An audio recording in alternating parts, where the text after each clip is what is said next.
This is Isaac Romero, and I'm going to show you guys how to solve the remainder theorem. So here is our equation, 5x squared plus 7x minus 24, and we're going to see if x plus 3 is a factor of this equation. So we're going to use the remainder theorem to prove this, or to not prove it. So we're going to have -3,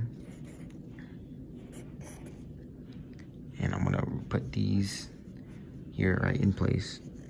So we're gonna have 5, 7, and -24. All right, let me draw a little bar here. And so what we're gonna do now is we're gonna drop the 5 down here, because there's nothing, it's gonna just be 0, right? So I have 5, so it will be -3 times 5, which will give us -15, and our remainder will be -8. And we'll do this for this power line, so we'll do -3 times -8. Just like we did here, -3 times 5 gives 15. We got the remainder, we'll do -3 times 8 will give us -24, which is 0. So we do know that this is a factor pair because the remainder is 0. So and we could check this by plugging in -3 back into this equation. And if it also equals 0, then we do know for sure that this is a factor pair for this.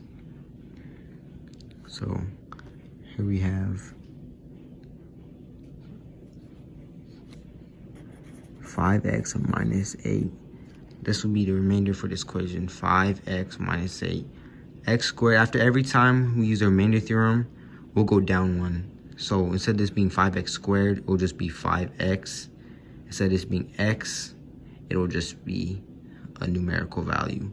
So it won't have no x in there. So here we go. To check this problem, we'll just plug in 5 -3 squared plus 7 times -3 minus 24.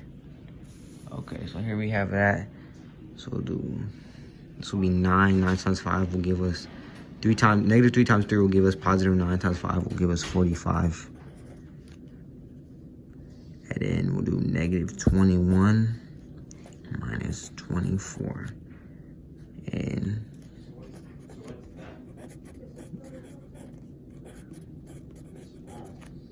bro, shut the hell up. And then we'll have 45 minus 21 minus 24. Yeah, it'll give us 0.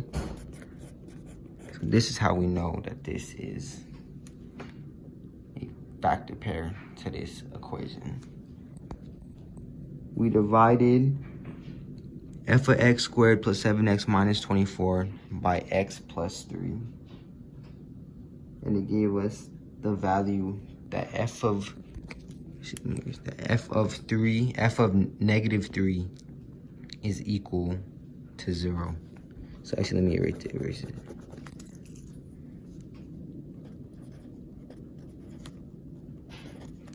Okay, and that's all.